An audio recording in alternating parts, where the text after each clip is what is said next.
Welcome to the Krueger Show. Hope everybody's having a phenomenal May the 10th. It is Wednesday, May the 10th. And joining us today on the live stream on the Krueger Show, brought to you by Pig and a Pickle. Check them out. 2 locations, Emeryville and Corte Madera. Pig and a Pickle, the best barbecue in Northern California. They're open in Marin County 7 days a week from 11 a.m. to 8 p.m. They're open Wednesday through Sunday in Emeryville. If you're like me and you live out in the East Bay, here in Northern California, check out Pig and a Pickle, the best barbecue in all of Northern California. And today, Pig and a Pickle Krueger Show brings you the great Wayne Breezy's in the house every Wednesday at this time. Breezy, good to see you, man. One of my favorite segments of the week is when you and I huddle and talk Niners. Good to see you as we go coast to coast on this Wednesday. Yeah, it's good to be here, Larry. Thank you for having me back. I know it's been crazy. My schedule is like cuckoo for Cocoa Puffs. But I'm excited because it's rookie minicamp week, and we're going to get to some 49er football. I can't wait to see what type of stories you bring this weekend to all the faithful. Oh, there's going to be some great stuff. I'm going to try to capture it every way imaginable. I'm going to take pictures. I'm going to take videos. I'm going to talk to guys. I'm going to let you know what I think of these players face to face. It's going to be some great stuff. Already the chat is starting to boom. Pineapple Pizza. Good afternoon, Larry. Todd jumping in with Let's Go, Callie Young, excuse me. Larry, Breezy, let's effing go with the fire. Chrissy 1687, my 2 favorite. Randall Riley, Pig and a Pickle on Hump Day. All right, there we go. Whoa, look at this, right out of the chute. We got this one, Randall Riley, need a pig and a pickle over here in North Carolina. Damon and Mary, are you listening? It might be time to expand to North Carolina. I wonder if that would be hard, Larry, to go to North Carolina and do barbecue California style. I'm just curious because that's North Carolina. They don't play with their meats. Oh, really? See, I don't know. I don't know. Oh, man, that's it. That. Listen, the South is crazy, man. The competitions be real. I don't get into it with the people from the South, man. They can cook for real. Exactly. Well, and then I got buddies in Kansas City that claim the Kansas City BBQ. See what I'm saying? I know people in Louisiana that feel like Louisiana barbecue is its own deal. And I'll say this: I've been to a couple tailgaters in Louisiana. Man, if somebody brings some gumbo, I mean, if there's anything that that Pig and a Pickle could add to the menu, it might be some Louisiana gumbo or some awesome andouille sausage and all the spices and gumbo is good for your soul. Quick story: I had my first taste of douille sausages when I was in Alabama for the Senior Bowl, and I damn near almost went online and had stuff shipped to my house before I got back home because the sausage was so good. Great food. You've been to New Orleans, of course, right? Absolutely. Yeah. So, I mean, I've been there a few times, and last time we were there for the Super Bowl, Niners Ravens, went to a 5-star restaurant called Cochon and ordered the fried alligator appetizer. Fried alligator. Was it alligator nuggets or regular you went to a 5-star restaurant, so I'm sure it was the whole damn alligator. Well, no, it was an appetizer, so I think you're right. I think it was kind of like alligator nuggets. They are so good. It was like the greatest chicken nugget of all time. It's the greatest chicken. That's the best way to subscribe. I mean, to, talk about alligator. Yeah. Describe it. Yeah. It's incredible. It's incredible. It's a gamey chicken, like it's chewier chicken. A little gamier. A little chewier, but man, the flavor is unbelievable. It's rich. It's incredible. We've got Adam Backus dropping the 50 spot on us. Wow. Who's the president on the 50? Shit. Grant? Dropping a Grant on us? I don't get too many 50s anymore. If it's not a Franklin, I don't know who's on it. I'm just playing. Yeah. I think it's Grant, though. Grant. There we go. We got to go back to the Civil War. Adam Backus, $50. Wow, Larry, I love the channel. I grew up hearing you on the radio since my mom is a 49er Warrior and Giant fan with all the YouTube sports shows. I don't even watch sports shows on cable anymore. Ain't that the truth? Thank you very much, Adam, for the donation. All right, we are off and running. As I said, oh, wait a second. Here we go. Trock. Alligator nuggets with the sweet sauce. With the sweet sauce, baby.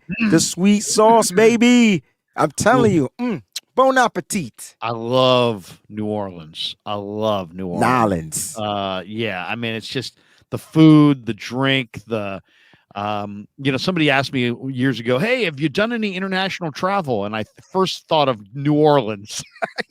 I'm like, well, I've been to Mexico and I've been to Canada. I used to scout football players in Canada. I've never been to Europe, but does New Orleans count? It's There's a its own. It's its the own. Its almost own. you're traveling abroad when you're in New Orleans. It's got its own language, its own Yeah. They culture, its speak own Creole, yeah, French. Yeah. it's the most insider knowledge place there is. It's like, don't go here or there, but do go here and there, and you got to try this, you got to stay away from that. I mean, it's it's rich. It's rich. Now I haven't been there post Katrina. Well, actually, Yeah. I Me did. I neither. was there post Katrina. What am I saying? I was there for the Super Bowl, but I haven't really explored it more than just the quarter because I Got you. spent most of the time in the quarter. But I've heard from my friends who live there that New Orleans is totally different post Katrina. That a huge portion of the population moved to Houston, Houston. Yeah. and really kind of uprooted. So it's not the same city, but man, I love going there. And anytime the Niners are in a Super Bowl in New Orleans, I will be in New Orleans. That Nolans. that being said, I entitled this "Why the 49ers Will Win the Super Bowl." If I was having you make the argument that the 49ers are going to win the Super Bowl this year, give me your best argument as to why. Just because of the team and the culture that they've built and the experience. I think we keep forgetting to factor in, no matter how young we get as a team, the players, they build the team with the right amount of veteran. And I don't like calling players veterans anymore, Larry. I like calling them pillars, right? So when you build a coliseum, you get them good old solid columns and them pillars that you want to dig into the ground. And we have them for a few more years. And I feel like because of that, because of the experience, because of the head coaching, the 49ers won't only be in the Super Bowl, but they'll win the Super Bowl this go around. I mean, they've pretty much seen it all.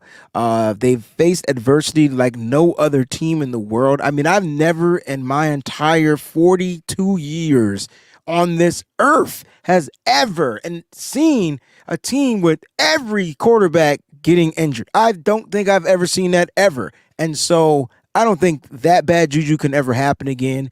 And it doesn't really matter who the quarterback is for the 49ers. The team is so stacked and so well built. I think whoever they put in there to run the ship is going to do a damn good job. It's going to come down to the 49ers staying healthy, bro. I think this is the Niners' time. I really do. I think this is their time. Lynch and Shanahan have built the roster to a certain level. I really think this year things are going to come together. Why? Well, one, because I think Philly, was remarkably healthy last year. And their key element of their team is their offensive line. Their offensive line has some age on it, and I think there's a chance that they're not 100% healthy this year. They do have a running quarterback, and maybe their running quarterback, is not 100% come playoff time. The other reason I kind of think that Kansas City is the team to beat, and I don't think you're going to get Kansas City's A game every year. And last year, obviously, they brought it at the end and won the whole thing. And they're bound for a little bit of a fallback at some point, either because of injury or whatever. I just think that it's hard to have that edge. It's hard to go back to back in the NFL. And they've had so much success that maybe they won't have the same hunger. And then the other real reason I look around and say, who else? Who else besides Kansas City or Philadelphia is keeping the 49ers from winning the Super Bowl? And I'm all ears. And if you're coming with Dallas or Detroit, you need not bother because I don't buy it. And I really don't see maybe Buffalo or Cincinnati in the AFC, but even those teams – I don't think are on the Niners level personnel-wise, top to bottom. So I just think this is the Niners' year, and we'll find out. We're going to find out. One of the things that I'm really excited for is Friday. It's Wednesday, so I got 2 days to wait. But to me, what was the most fun thing on Christmas as a kid? It was fun to tear through all the packages and open all your presents. But we opened on Christmas Eve. So we Oh, that's couldn't. different. We opened on Christmas Eve. So and we switched it up a little bit later on to do some on Christmas morning. But basically, we opened on Christmas Eve. So if I got a basketball, I couldn't go shoot. If I had a killer baseball glove. I couldn't go play catch. I mean, it's midnight on Christmas Eve, or 9 o'clock on Christmas Eve. So to me, one of the most fun days of the year was like the day, Christmas Day, or usually even the day after Christmas, when I didn't have school for another 10 days or 2 weeks, and I had all these new toys to play with, and now I had time to go play with them, and it was a lot of fun. And I kind of look at this mini camp as somebody who, like me, who's so into the draft and breaks it all down, as kind of like that day after Christmas Day. We got all these toys, and now we get to actually play with them, and we get to see these guys out on the field. And I can't wait. Because once I get to see these guys out on the field running around, I'll get a much better feel for where they're at, their athleticism, their physical development, how they compare to, like, let's say, how does D Winters compare to what I see from Fred Warner or saw last year from Aziz or Greenlaw? How does Robert Beal compared to the edge rushers that they had last year?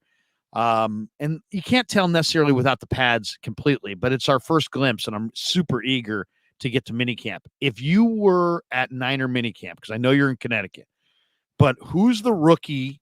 If all of a sudden we could zap you and get you from Connecticut to Santa Clara on Friday morning for the Niners rookie minicamp, and you're out there on the field, Breezy, and we're sitting there chopping it up, we're walking out to the field, the players are stretching, I say, Breezy, yes, fired up, man, I'm fired up to be here. You say, Krug, I'm fired up as well.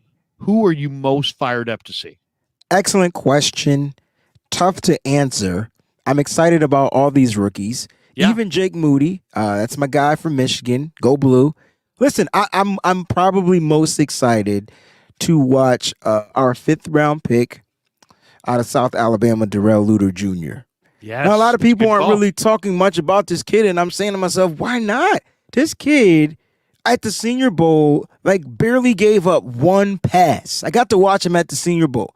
The only thing, he's a little too physical, and I'm trying, and I guess like penalty ridden physical. You mean penalty ridden physical? Like, he'll get called for just being over physical, not holds, not whatever, just kind of like just getting bad calls because he might jam somebody too good and it might be past the 5 yards, like one of those kind of things. But I tell you what, when he doesn't get the penalty call and they throw his way, it's either an interception or it's an incomplete pass.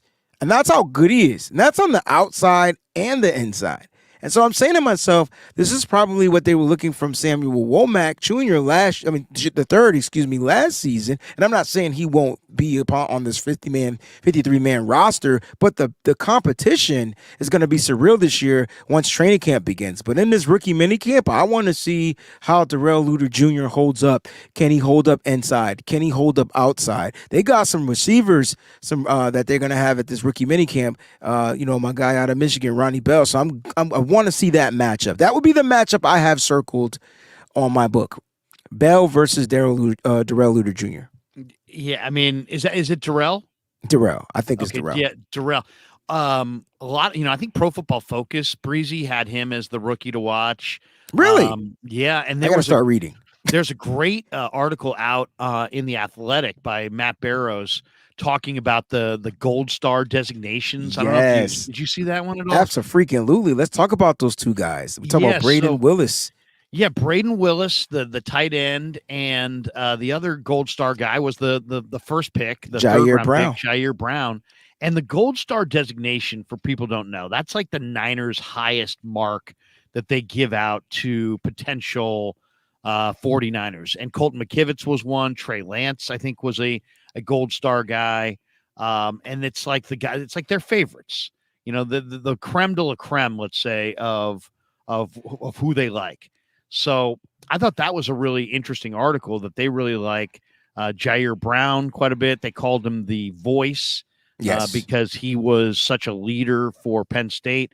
But the other one was Braden Willis. And just, the one thing about it, I studied his film, and you can see, the theme that keeps coming up with Braden Willis is this guy is a crazy competitor, an elite competitor. And you see it on the film as far as fighting for extra yards.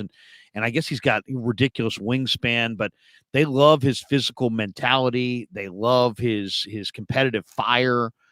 So those guys got the gold star designations, and the only ones that I know of are in the past are Colton McKivitz, Trey Lance, and Hafanga. And I mean, so I think it's a combination of they like the player, but they also like other traits about the personality. Yeah. And when you have both those together, I think that to me is what they're looking for as far as their true gold star guys. So I'm eager to see Jair Brown and Willis, but I'll tell you the one guy that I'm really eager to see, and maybe it's just because we're a highlight culture, but Isaiah Winstead, the wide receiver from East Carolina, who, had that incredible Twitter video and the Niners signed him the next day. And John Lynch said, hey, it wasn't the Twitter video. We were on him all year. But he did put that out there. And that's a big receiver, 6'3", 6'4", 210, 215. But what I love is that, I know that program, East Carolina, they play a good schedule. I mean, that's a good program. That's not some Division II. That's not Shepherd. You know what I mean? East Carolina is a good program, even if you haven't heard that much about it. And Winstead caught 88 balls for almost 1,100 yards this year and like 6 touchdowns. So whatever, I know he runs in the 4.7s, and that's way, and I know that's way too slow to play receiver in the NFL. But, Jerry ran 4.5, and T.O. didn't run all that fast for the stopwatch, but those guys were incredibly fast on the football field.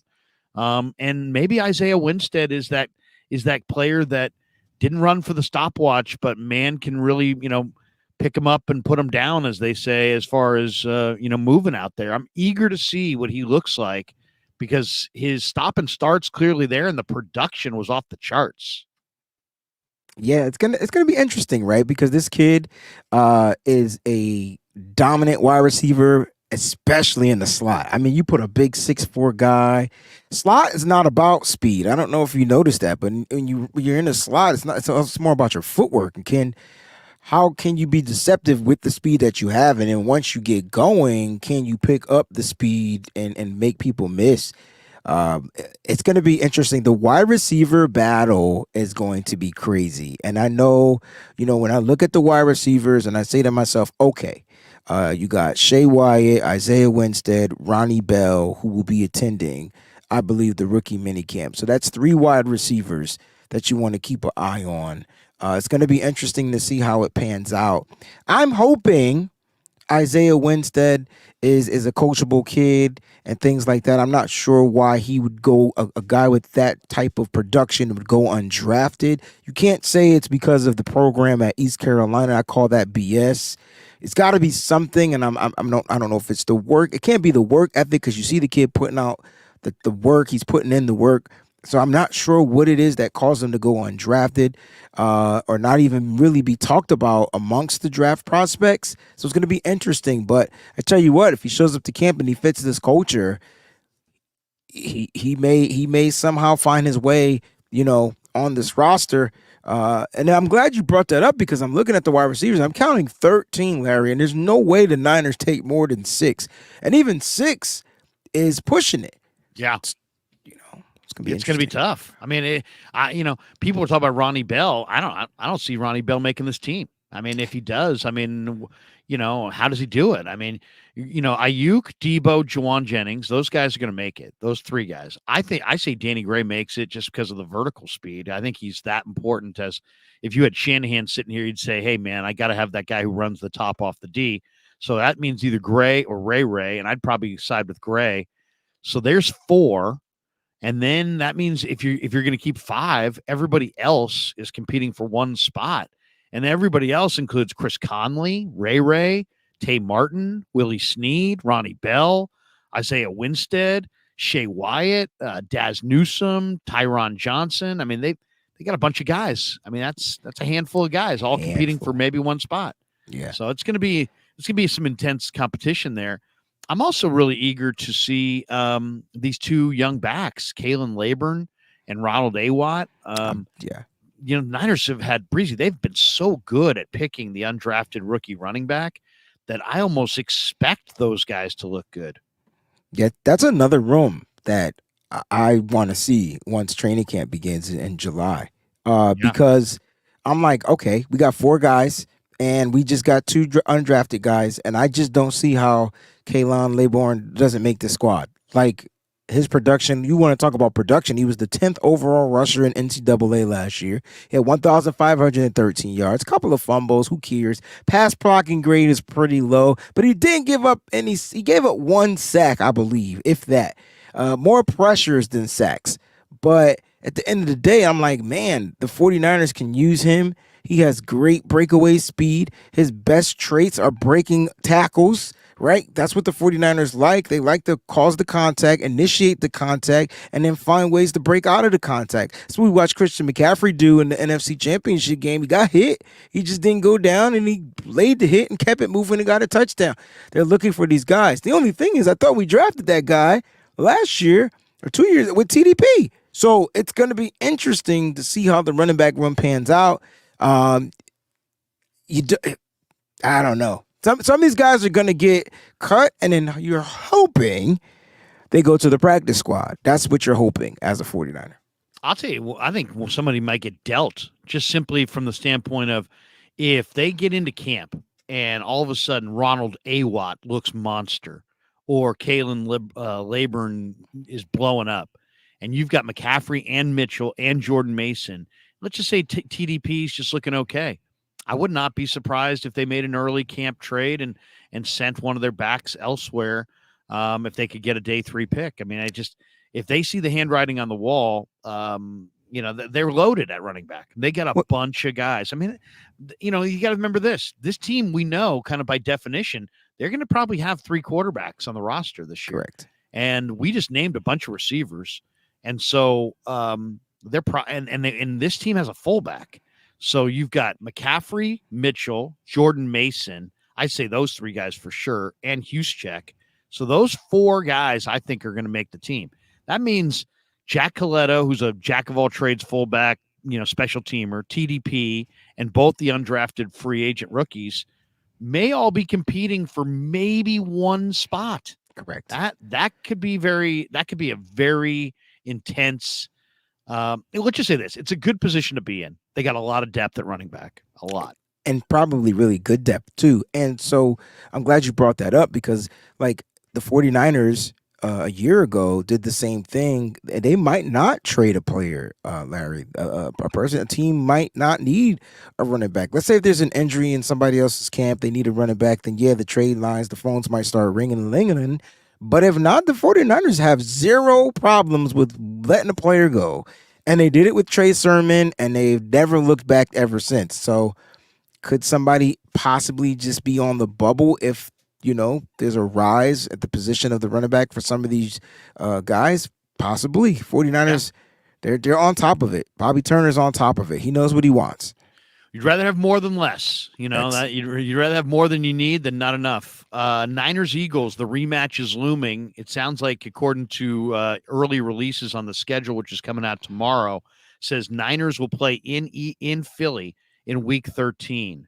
December 3rd. I can't wait for that game. I just feel like the 49ers were going to beat the Eagles last year in the NFC Championship game. I know that comes across like sour grapes or revisionist history or whatever. It's not. I mean, I'll fully admit the Eagles were the better team that day, but I just really believe that game was going to be a ball game. I really do. And what are you most eager to see in Niners Eagles, the rematch? I just want the Niners to go there and beat they mother freaking behinds, bro. Like that. Like that's it. Like the Niners got dealt. They had a good hand going into the game, and then let's just say their queen got captured. I feel like the queen is the best piece in chess anyway. Bump the king. The queen went down. No, and I'm not saying it in, it's just a No, metaphor. We got Okay, you. I just wanted to We're talking chess. We talking chess, right? And so it's really hard when Breezy you don't have called blankety blanket. Here we go. They're gonna clip it up, bro. Yeah, it's gonna be really hard to beat a team without that main piece. And so I don't care who the main piece is, a healthy quarterback will give the 49ers a much greater chance in beating the Eagles. And I don't think the Eagles got better. I think the 49ers got better. I think the Eagles got more talent. but I don't know if they got better. We haven't seen them yet. We haven't seen their talent play football. We know what our talent does. We also added a Javon Hargrave to help stop the run. They also lost the reason why they won the damn game, which was Miles Sanders. He's gone. And so I got Chauncey that Gardner-Johnson gone. Like, those are two key pieces. And then Javon Hargrave, 3 key pieces gone. So I can't wait to that game. I will be there in Philadelphia, PA, talking smack. I can't wait. December 3rd. There's nothing quite like watching the Niners on the road. Oh, it's man, the best. It's the great. greatest. No, I don't know though about Philly though, because I don't know if I could.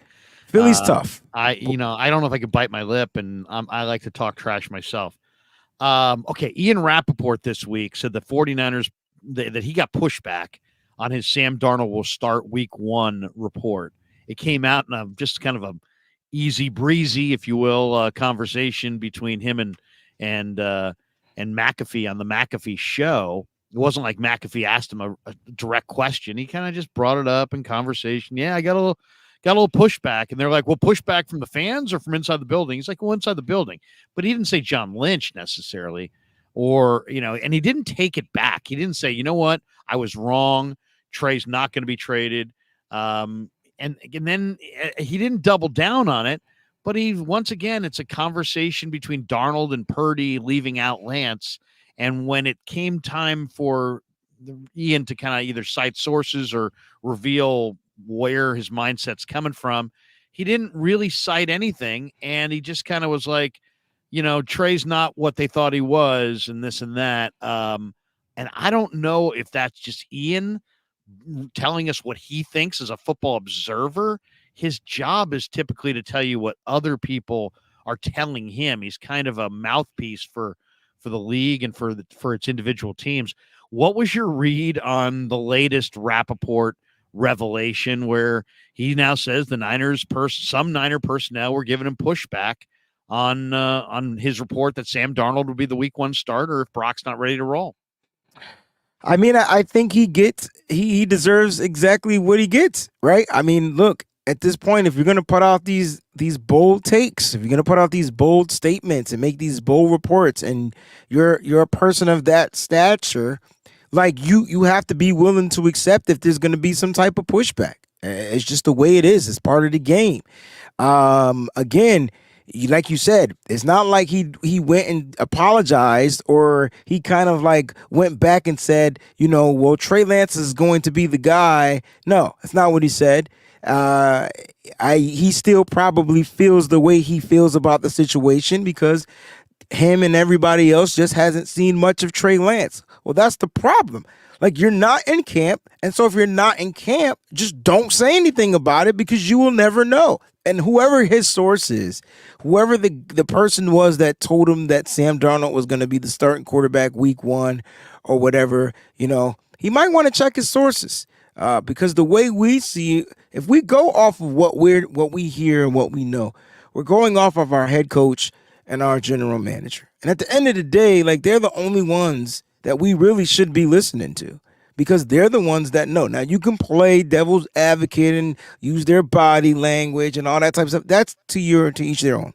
But for me, it's just more like, look, John Lynch, Kyle Shanahan both said that they love Trey and that he has a chance to be here. He has a chance to start, and he did not get traded, and he's not going anywhere as of right now. And so for Ian Rapoport, maybe it's just time to put his takes to bed and he continue just to be the voice piece of the NFL.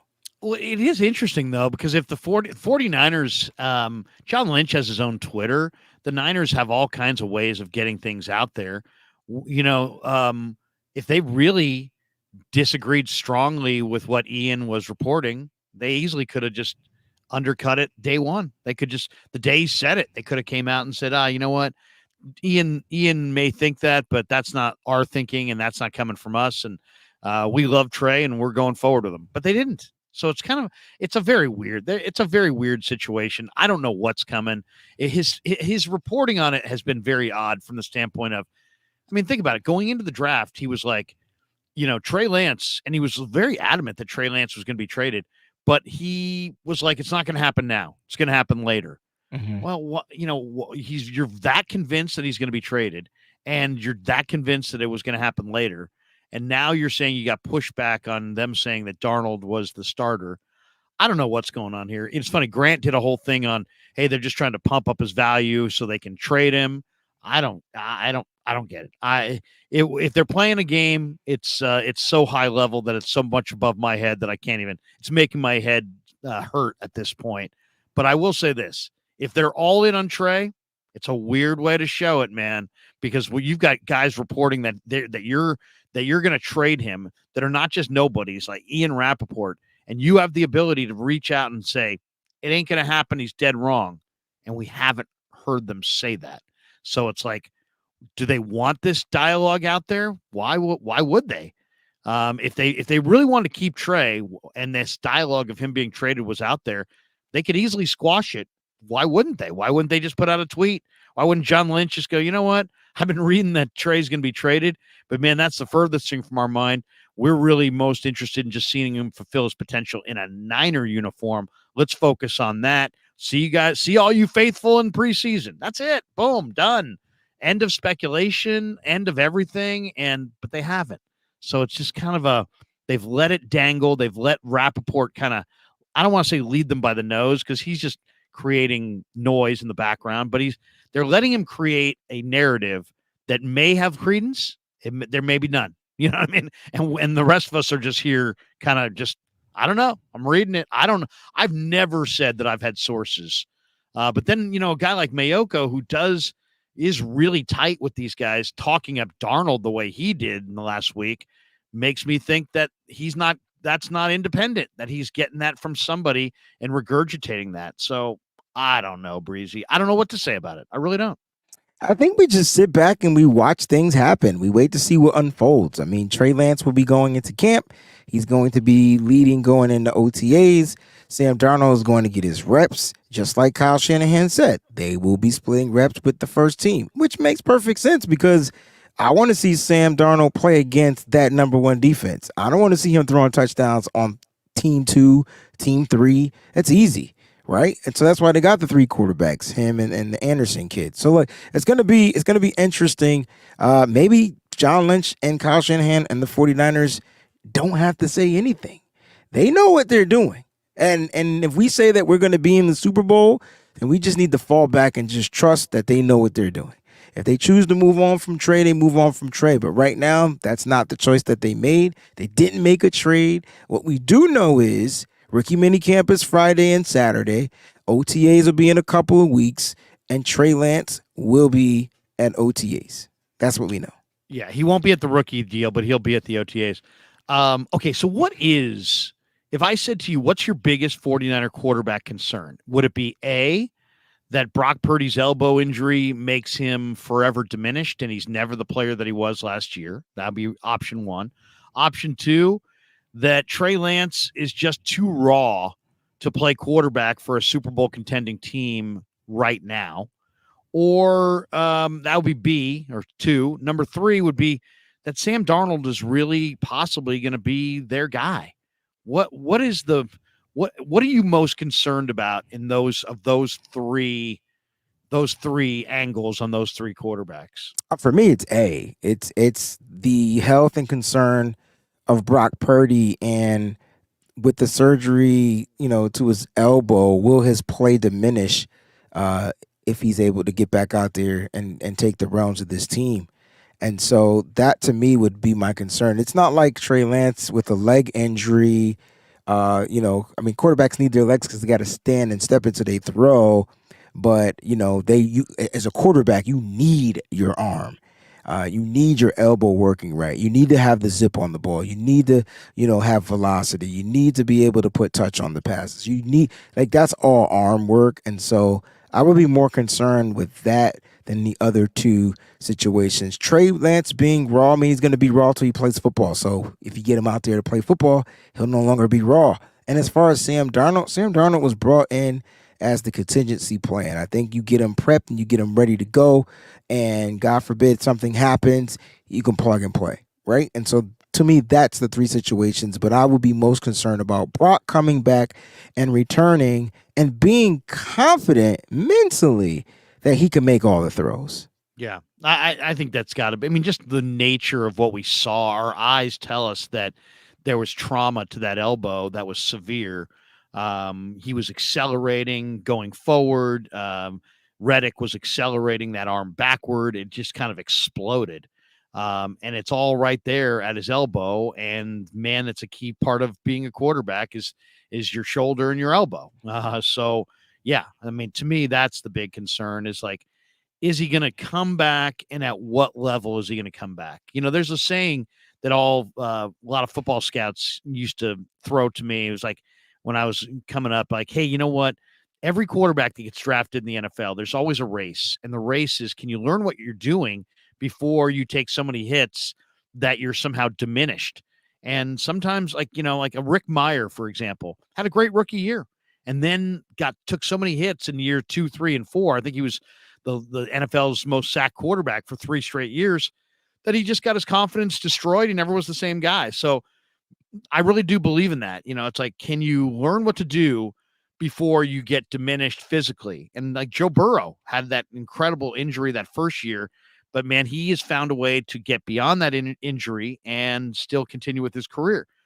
Now Brock Purdy's had his elbow, you know, torqued and torn apart. And you know, is he going to come back with lesser velocity on the ball, lesser accuracy, lesser touch? I mean, he still has the same brain, but can he still deliver the ball with the same way that he did before? Can he still play the position the same way that he did before? That's, you know, that's speculative until we actually see it. All right. What is, in your mind, the Niners' biggest weakness at this point, post draft, post the big part of free agency? They could still theoretically add a piece or two in May, but what do you think's the number one concern that you have for them roster wise at this point?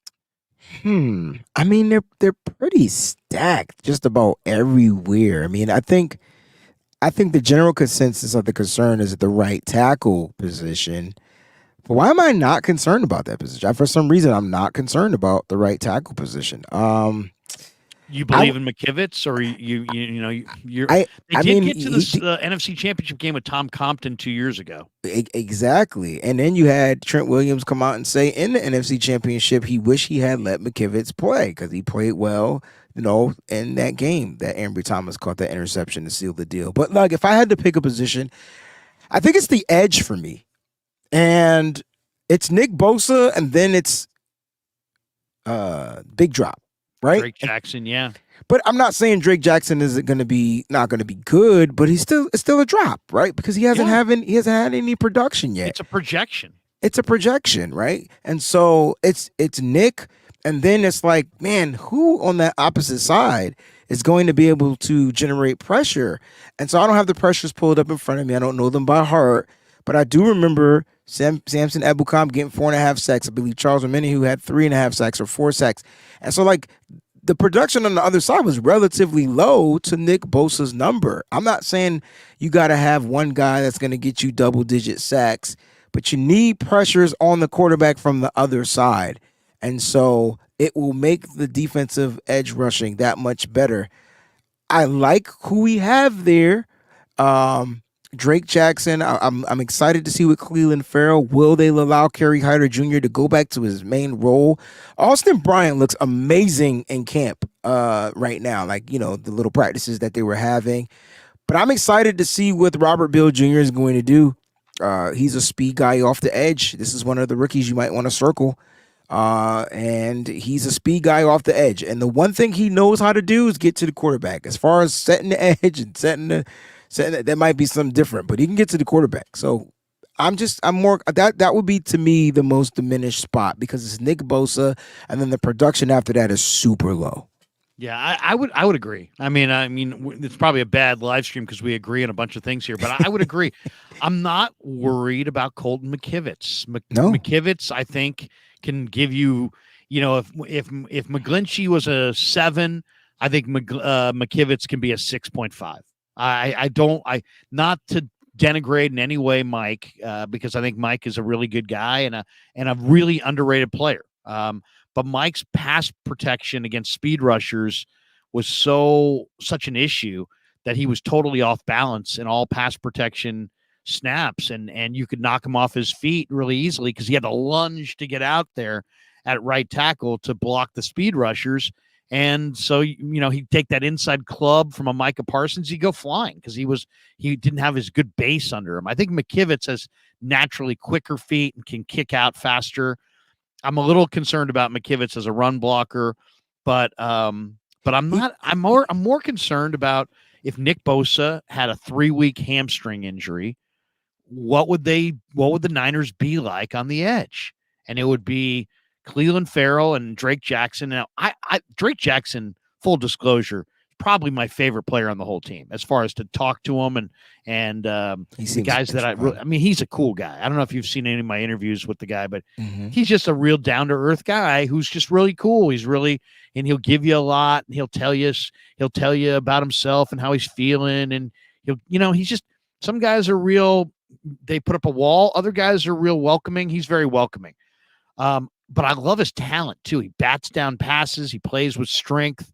He needs more upper body strength to be more like an Ebukam.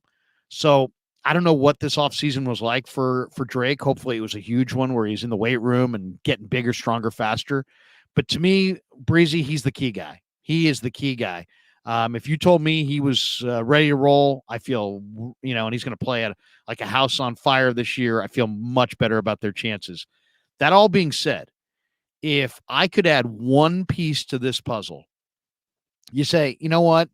John Lynch comes up to you and says, hey, you know what? We got a hell of a team. I know you're watching it.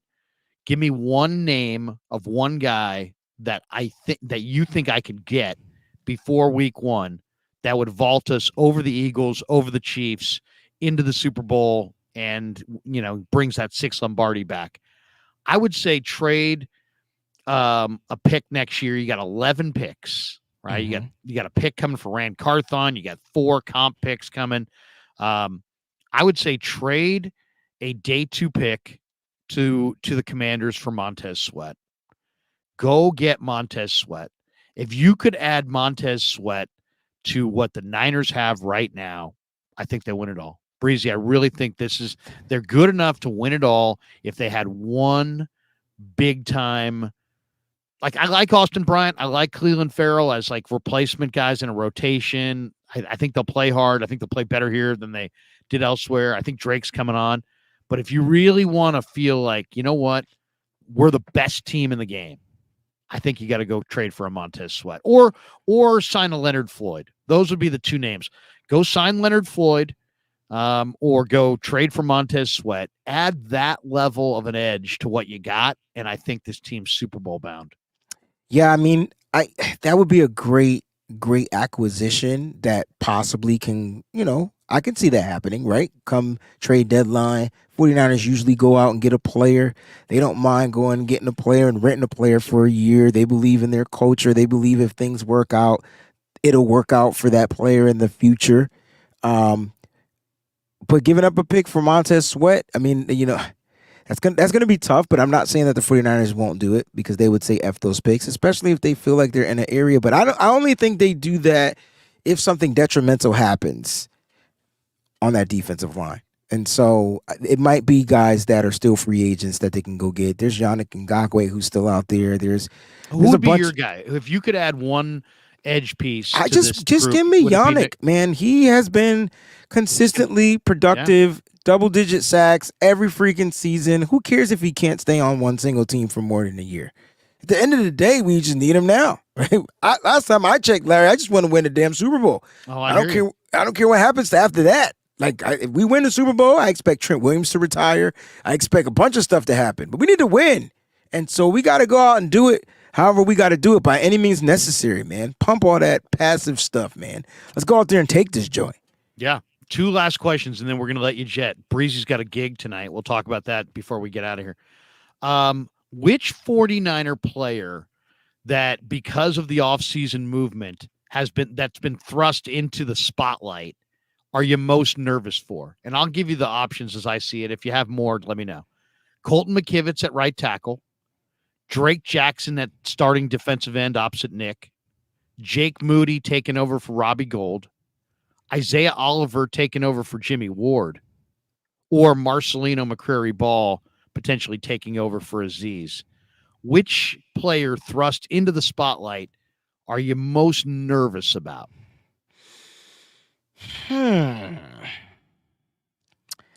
Interesting question. I don't. Out of those names, I don't think I'm nervous about any of them. Okay. I think Jake Moody. I was going to go Jake Moody because I think Robbie Gould's so consistent that I know Jake Moody's got a big leg, and I know there's great reports, but there's always a transition kicking from college and everything that goes into that versus with the NFL, different hash marks, different tees, different everything. He didn't kick in college. He kicked at the big house. There's a big difference. Yeah. Yeah. 100,000 plus in the big house. Every week. Snow, rain, ice cold weather, barely any sun, and was highly accurate. I don't think he struggles making that transition. I just don't think. So that's why I'm not worried about him. I'm not worried about him. It might be Marcelino McCrary Ball, but they brought in other. I love him. I love him too, awesome. But then they brought in all these coverage linebackers. They drafted D. Winters. They drafted Jalen Graham. Like what is going on? They're stacked at backer. Stacked. I love. By the way, somebody was comparing D. Winters to Greenlaw. Yeah, was it Wilkes or? No, it was Johnny Holland. Johnny Holland, the linebacker coach, was comparing. D. Winters to Dre Greenlaw. The difference playmaking ability. The playmaking ability, yes. The difference between the two is their physicality. I feel like no one is as physical as Dre Greenlaw because he would go in there and punch you, give you a two-piece at the same time, body slam you, quadruple suplex you off the top rope, and get a penalty flag and walk away and then do it again. That's Dre Greenlaw. Dre Greenlaw told me in an interview last year, I said, hey, let's just cut through the crap. You love to hit people, don't you? And he just had this look on his face. He's like, yeah. That's Dre Greenlaw. That's Dre. Dre's the man. Dre's also one of my favorite guys to interview because he's smart, he's real, but he's a throwback, man. In a lot of ways, he's like a Dick Butkus from like the 60s. This guy loves to just he loves to be physical. He loves to hit. There it is. And I said to him, I said, Dre, I get the sense the way you and Aziz and Warner kind of bounce around on the practice field that you guys kind of are tone setters for the physicality of the whole defense. And he's like, you're totally right. He's like, and we've talked about it. We feel it. We sense it. And that's what we're out there to do. So, I was very happy. There were some rumors they were going to trade him a couple years ago, and I'm very glad that they chose not to. Well, it would have been silly because when you look at the way the 49ers like to play on defense, they need their linebackers to be able to drop. And so when you put your nickel back on the field, you remove Al-Shaair, Dre Greenlaw, Fred Warner stayed on the field. To me, that's why they extended Dre Greenlaw. Like, this dude can drop back in coverage, get a pick, and be disruptive in the passing game. So you had to go with him. The question is, it wasn't a long extension, and there's possible that the replacement was in this draft that'll be ready in a couple of years. So it's exciting to watch what the 49ers are going to do with the players that they got. I'm excited. Give me the last one here. Give me the player that you think, and we may have already kind of hit on this, but if kind of a different way of saying it, but give me the player that nobody's banking on that you think is going to bust out this summer, because the way it goes, man. It's like we can have the best plans. Everybody could have the script. And yet when the guys hit the field, somebody who you think can play no longer can. And somebody who you weren't banking on could play can really play. Who are you looking for to break out this year in camp? Several players, but I'll go with one. Give me a couple if you want. I'll go one defensive guy, one offensive guy. Okay. I'm gonna go with an interior guy on the defensive line that He was on the NFI list last year when they drafted him in the 6th round. He was injured, so he sat out the season. I think Kalia Davis is going to be a problem in camp. And I know we signed a bunch of guys. You got Javon Hargrave. You got T.Y. McGill. Kevin Givens was re-signed. But beware, you want that nose tackle-ish type of a guy that kind of like had DJ Jones comparisons coming out of college. He's not as big as the average noses, but he can stop the run. He can get to the passer. I think Khalil Davis is going to have a great camp on the defensive side. And then on the offensive side, I really feel like the kid, Danny Gray, is going to take a big leap forward. He's going to be a much better run blocker. You saw how well he was utilized in on special teams. He's a gunner. And I think as far as running the route tree, I think year 2 is going to be a good year for him. As long as he's out there blocking and making the right blocks on his assignments, I think Danny Gray takes a nice little leap. And obviously, you know what that means. And so you're going to see some deep bombs to Danny Gray this year. I like it. I'll go with a couple. I'll go with Braden Willis and Tay Martin on offense. I think Braden Willis is going to show what he's got early. I think Tay Martin is a hell of a player. I think he's gonna fire. On defense, I love your Kalia Davis, but I'm gonna go on defense with Quantrez Knight. Yeah, from UCLA. Love it. And I don't know if he's a corner or a safety, but I know he's a player. And he showed it last year. This year, I expect him to be in better shape, quicker, faster, more sudden, more explosive, and he just knows how to play. So I like Quantrez. And then to me, they're the most the guy that really stood out when I watched all these 49er draft picks and undrafted guys was the Texas corner Deshaun Jameson. I think they really got something there. I think he's an electric return guy. I really like him as a player on the corner. I mean, he's 5'10". He's not a big corner, but I think he makes it. So I'll say those two young DBs. I mean, everybody's looking for Jair Brown and Darrell Luter, and I think those guys can play too. But don't sleep on Deshaun Jameson or Quantrez Knight in that secondary, stepping up and being like, hey, I'm here. I'm ready to play. Let's do this. Scott Balfour says, does Trey and Carson Wentz have the same issue connecting, communicating? Is this a North Dakota State problem? I don't know. I hate to group anybody as far as just because they all went to college together, but I don't know. I don't know. I mean, I think both those guys, I mean, you could make an argument that Trey Lance and to maybe even a bigger degree, Carson Wentz are two of the most mysterious quarterbacks in pro football. I mean, Carson Wentz almost won didn't he win the MVP or did he almost win the MVP? I can't remember, but I do know he had an MVP-like season. Is that the season he got injured and then Nick Foles took over? Could be that. That's what happened. He was having an MVP season. The Eagles, they went to the Super Bowl that year. They won the Super Bowl that year, now that I think about it. Wentz was good. I don't know what happened. The changing of the guard, no pun intended, new offensive coordinator. I don't know. But Wentz, for a second, was looking like that dude.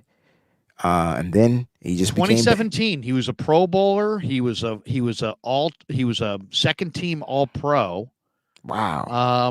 And this guy was a 5-time FCS champion too. Yeah, I mean, it's kind of weird what's happened to his career, and it's weird that Trey has not been able to break through. But hopefully, this is the summer. See, that's a whole nother conversation. Like on a different platform. I feel like they control the narratives. You can't tell me that Carson Wentz showed all this great upside and he looked like he was about to be MVP and now he's just in the gutter. That doesn't make sense. So what did they change? It can't be him. It has to be what they were trying to make him become. I felt like the 49ers did the same thing with Colin Kaepernick, and you saw what happened. You went from letting him play style of football that he was good at to maybe the owner saying he's going to get hurt or whatever. You got to let him line up under center and do this and do this. And yeah, we want our quarterbacks to progress, but damn, man, if it ain't broke, don't fix it. That's how I look at it. It's a weird thing because, I mean, if you look at his career stats, he was completing 75% in 2012, 73% in 2013, 63% in 2014, 62% in 2015. Because they started changing that damn offense. They took away his offensive line. This was his college career. He was 45 touchdowns, 14 picks in college. Oh, you talk about Carson Wentz. Yeah, okay. I'm talking about Carson Wentz. Yeah. But then in Philly, 2017, he goes 11-2 as the starter. And, I don't know. I will say this. Carson Wentz has fumbled an awful lot. He's fumbled 72 times Correct. in his NFL career. 72 fumbles and 66 picks. So, but it's just been very bizarre because he won 11-2 in 2017 with Philly. The next year, 5-6. The next year, 9-7. The next year, 3-8-1. Then 9-8 in Indy, 2-5 in Washington. And he's not old. He's still, and if you just judge him on how he played the Niners, he looks great against the Niners. I mean, he beat the Niners with Philly, beat the Niners with Indy. So who knows? Interesting. It just goes to show that the quarterback position, it's so hard. It's so hard to define what's good and what's bad. It's so hard to know if guys are getting worse or if they're getting better. It's not always logical. It's not always linear. It doesn't always make sense. That all being said, you could say the exact same thing about this live stream. We don't always make sense. It's not always linear. Breezy, tell me about your show tonight, man. We're gonna cut it right here, but you got a gig tonight. Yeah, you're gonna be on the keyboards. How many people will be in the house? What's the cover? How many drink minimum? It's no cover. It's an Italian restaurant called Goodfellas. Is it a real Italian restaurant with like real, curtains and like authentic, there's a curtained off area for like the VIPs? Listen, it's that restaurant. I gotta make sure I download the right repertoire, man. I gotta get my Frank Sinatras and my Tony Bennett's and all my goodies for tonight's show. But no, like it's gonna be really fun. Not a cover, it's just a restaurant. You walk in, you make your reservations, you have a nice table, whatever. So I'll be there for a few hours. And will you have at any point on your at any part of your table there? Will you have a gigantic cognac glass for tips? Will people be able to drop? Hey, you know what? Yes. I like my man Breezy. Yes. Here's a 20. Yes. And it's got to be the big cognac glass. We know what we're talking about. For those that don't drink, it's the wide base glass, short, but it's wide base. So it's gonna be fun, man. I'm excited. Gonna rock out with some of my favorite peoples, and do that for a few hours. So and now you book your own stuff. Is it word of mouth, or do you have a booking site? If people, because my sister lives in Connecticut, if they ever have a big party, I would say, you got to use my man Breezy.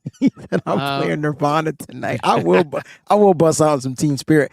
No. So I do have my own website for bookings. That's WaynePatrick.com. But I'm actually playing for a singer. So like I'm the keyboard player. I'm the accompaniment tonight. So yeah. Eric Dane. Wait, what did I miss? Breezy's stripping now? Not tonight. Breezy's not stripping. Not tonight.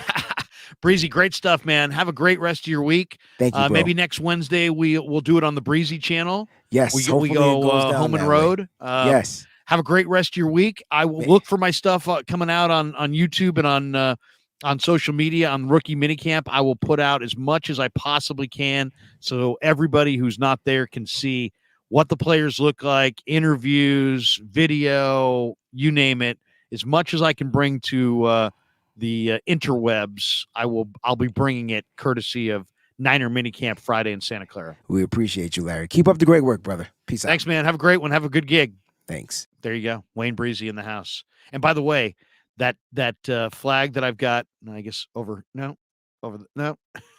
There we go. There it is up there. It says Nitty Gritty Niners. Came from Breezy.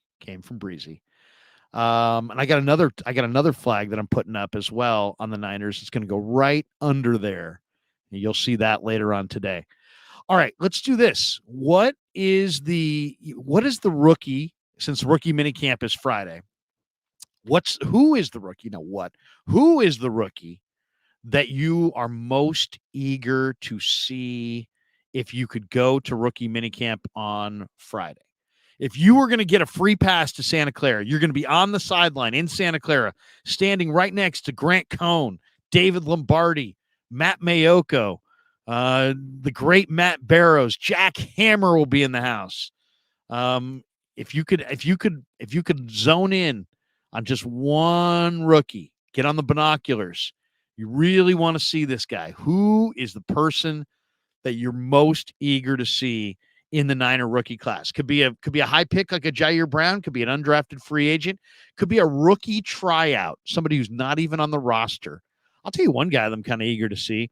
I loved him at Northwestern, is Clayton Thorson, the quarterback, who, good size, very smart kid. Obviously they've already got their quarterbacks, but Clayton Thorson in college was a very good quarterback with good size, really smart. So I'm eager to see what he looks like throwing the pill around the field. And I'm always looking to see who exudes athletic confidence, because that's really, on a field full of pro athletes, the best athletes stand out. And I'm eager to see who that is in the rookie minicamp. And we'll bring it all to you, as much sights and sounds and opinions and everything based on what we see on Friday. All right, this is what I'm going to do. I've got 18 starred chats, the best chats of the show. Then I want to go through some of these, some of your answers to who you're eager to see the rookie. But first, let me play a spot here for my sponsor. We are brought to you by Pig and a Pickle. Check them out. Corte Madera, Emeryville, the best barbecue in Northern California. And their spot in Marin is open 7 days a week from 11 a.m. to 8 p.m. Pig and a Pickle, the best barbecue in Northern California.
So New York style sausage was started over 70 years ago. We are the largest producer of fresh Italian sausage on the West Coast. What makes our sausage in New York style is really the recipe came from back east, from New York, from Connecticut. If you look at all of our labels, there's maximum 4 or 5 ingredients, which we're really proud of. There's no preservatives, no MSG, fresh in, fresh out. The pork comes in fresh, goes out fresh. There's never any freezing throughout the process. We've always used fine quality cuts. We're never gonna deter from that. It's one of the reasons why our sausage is so good. I guarantee you put our sausage up against anybody else's from a flavor standpoint, no one will beat it, hands down. Hey, do yourself a favor and do me a favor. Go buy a package of the New York style Italian sausage. Guaranteed you will love it, guaranteed.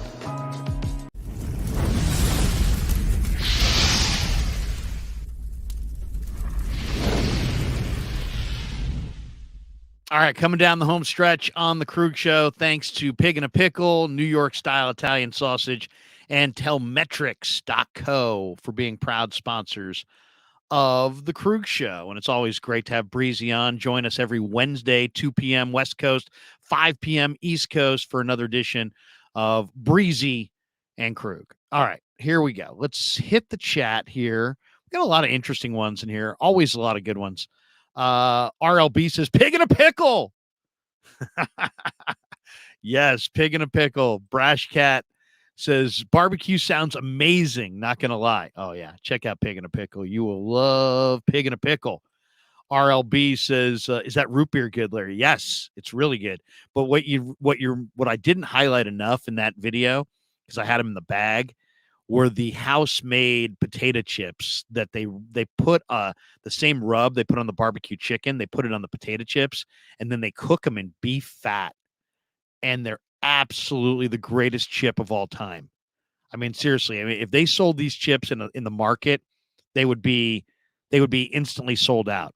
They could literally dissolve the entire restaurant tomorrow and create nothing but potato chips, and the chip would be such a hit. They only do them in Marin County. They do it once a day in the morning. They bag them up and they have them at the bar in Marin. So that's the only thing. If you go to Emeryville, you're not getting a chance to check out the Pig in a Pickle potato chips, which are incredible.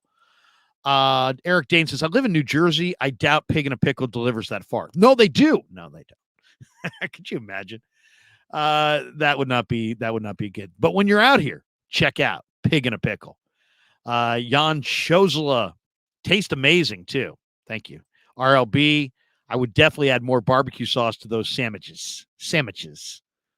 Oh, yeah. Well, I didn't in the video, but I did as soon as the video was over. The sausage guy's voice cracks me up. Do me a favor, do yourself a favor. Hit New York style Italian sausage. I'm Pasquale. Yep, Pasquale's the man. Pasquale is the man. We got this one from Yes Sir. Post-game show, right? Yes, post-game tonight after game number 5. Lakers with a 3-1 lead, looking to put the dagger in Golden State. Golden State's trying to stave off elimination. Well, that game's tonight, and we had a huge post-game show that went till 2 o'clock in the morning after game 4 tonight. Already confirmed with everybody. Baller's going to be in the house. Carl's going to be in the house. Red's going to be in the house. Danny, Cyrus, JD. It's going to be a packed house. Join us in the postgame for the postgame celebration. Warriors aren't losing this. Come on, they're not losing this. They may lose the series, but they ain't losing tonight, right? Tell me I'm right. Somebody, please tell me I'm right. If I'm wrong, just don't say anything. Trock, LOL, just caught this from New York. You know, Connecticut. Yeah, exactly. That's right. The recipe came from New York, Connecticut. Always laugh about that one. G2 the Universe. Man, these commercials make me hungry. That's kind of the point. Jan Shozela, he said, wait, that's Larry's video. That's Larry's video? Yes, it is. Randall Riley, now I'm hungry watching that commercial. RLB said, damn, that's good. We got this one from Waveware. If it's Texas style versus Kansas City or Carolina, and then we're golden. Trox says that's high praise for the chips, Larry. I'm telling you. Go have one of these potato chips in Marin County, and then come back to me. I'll be like Jim Calhoun at Connecticut a few years ago. Get your facts and then come back to me. Joey Nichols, DoorDash delivering Pig in a Pickle to Missouri yet? Yeah, exactly. What would you have to tip? RLB says just Marin. Yeah, Marin. Check him out in Corte Madera. Corte Madera, right there in Central Marin. Incredible barbecue. Mark Hope, Larry, what's up? I'm lazy. I took a nap and missed the show. Wow, Giants getting their ass kicked by the young and talented Nats. Forgot the Giants were even on. That's right. Giants playing a day game today. Let me double check that score. I've got to check out my gyros now that Casey Schmidt's up. Wow. Yeah, 11-6, bottom 9. Giants getting hammered by the Nationals. That's never good. Sean Manaea gave up 8 runs, only 4 earned, and 2 2/3. Tristan Beck came on in 5 1/3, gave up 6 hits and 2 runs. Cole Waits is now up. They got some young guys in their pen at least. Waits gave up a run. Yeah, you can't win them all. Or in the Giants' case, you can't win more than half of them. They're basically a 500 team. But as long as they play some young guys and get better, that's all I care about. Get better, play some young guys. Another Pasquale reference, I'm pretty sure. Brash Cat, unless he's talking about me. He says 3 packs a day. Yeah, That's Pasquale. Sounds a little raspy. Mark Graves says delivery driver to New Jersey, then barbecue would get eaten before he got to Richmond. LOL. Yeah, seriously, you could send a guy out here. He'd be eating those chips. He'd just have one. Before you knew it, he'd be done. Joey Nichols. We want Cy, especially if the Dubs lose. You just like Cy's angst. I know you guys. I can feel it. You're not laughing with Cy. You're laughing at him. Vicky Pellich says, you're right, Larry. Warriors will win game 5 tonight. Elias Soto says, Joey Fisher, the undrafted free agent out of Shepherd, the tackle / guard / center, is a dog with a W. Yeah, he's a beast, man. 4'9", 40 reps of 225. His film from Shepherd is ridiculous. I mean, it's ridiculous. Andrew Martinez, Pig in a Pickle, fire. Great people. There we go. A lot of Pig in a Pickle references today. I was talking to the owner the other day. I'm like, man, Pig in a Pickle is becoming like a cult following on the show. People are just talking about it left and right. They're tweeting me about Pig in a Pickle this, Pig in a Pickle that. And he's like, I know. I'm reading all of it. It's amazing. So he's loving it. He's absolutely loving it. Check out Pig in a Pickle. Waveware says, cool. You in the East Bay? I have family in Walnut Creek and Concord. There's a reason I'm a Niner nut. That's right. I'm right there. I'm in the creek. Check me out. Marcus Harris, Larry, your piece on Avery Young was excellent. Thank you. And my son's putting together a lot of these pieces. Of course, that's my voice, and I'm doing all the videos. But he's doing all the technical behind the work stuff, Kevin, and he's doing a great job. And the channel is growing by leaps and bounds. I'm it's not just me being optimistic. Every month since the season has ended, we have had the biggest month in the history of our channel. Every month since football season ended. So the season ended in February. February was bigger than January. March was bigger than February.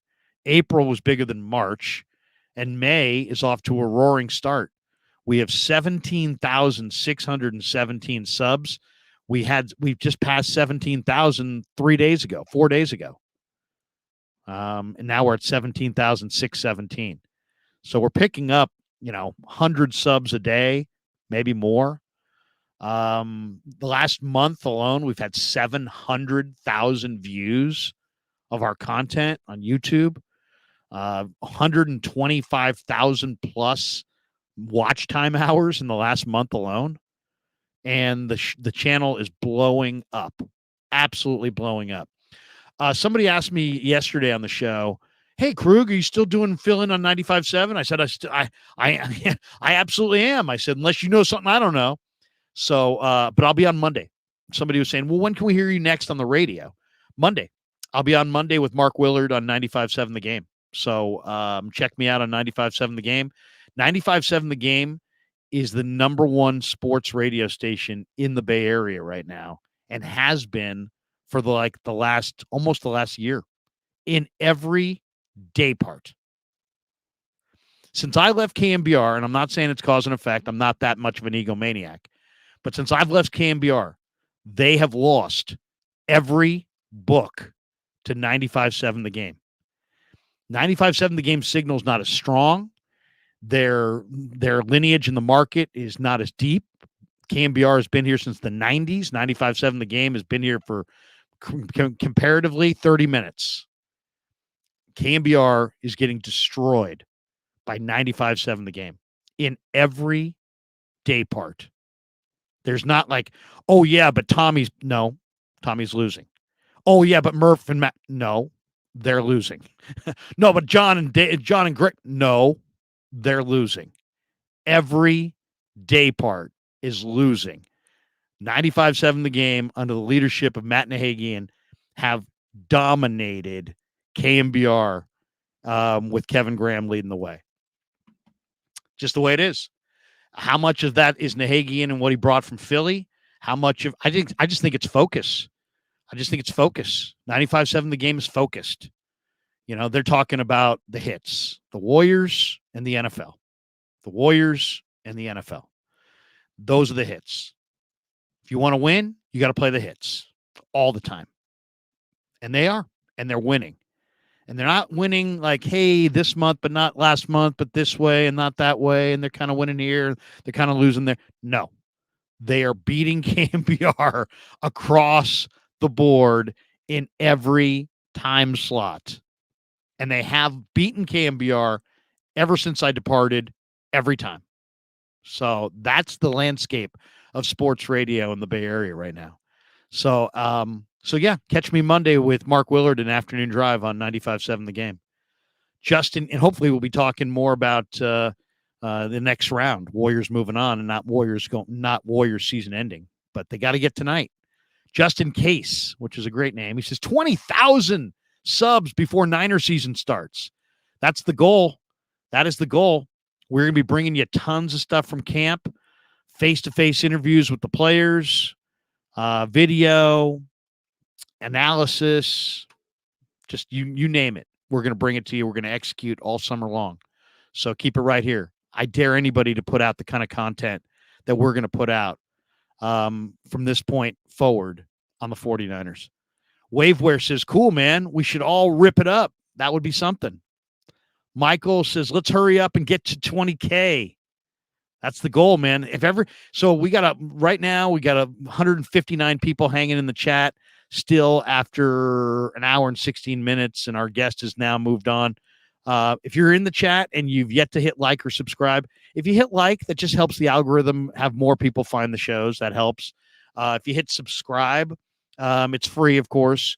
You'll just get a little notification every time we go live saying, hey, the Krug Show's going live. And if you want to join, you can. If not, you just ignore it and click on to the next thing on your phone. And then we also have channel members, and they pay $4.99 a month to be members, and they get exclusive content. We're also selling merch, as my 13-year-old say, Dad, you got merch. He's very impressed by the merch.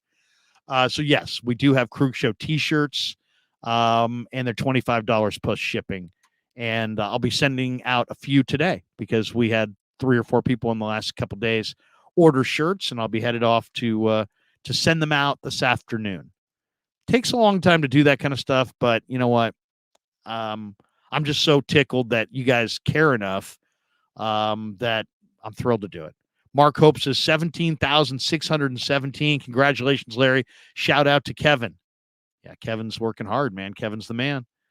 Dundada. Larry gets it out on time. There you go. Michael Monahan. Keep talking about trading Lance and you'll hit 50,000 by next week. LOL. I hope people understand that there's a big difference between me predicting Lance to be traded and being anti-Lance. I'm sure there are people out there that are anti-Lance, but I'm not one of them.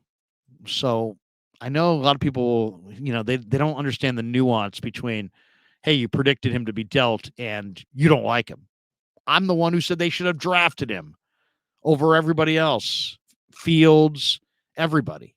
So please don't say I'm the guy who wants him out. I don't want him out. I'm just telling you based on why is Matt Mayoko saying that Sam Darnold's the greatest thrower of the football in the history of the Niners? He's not a scout. There hasn't even been any workouts since he last watched him.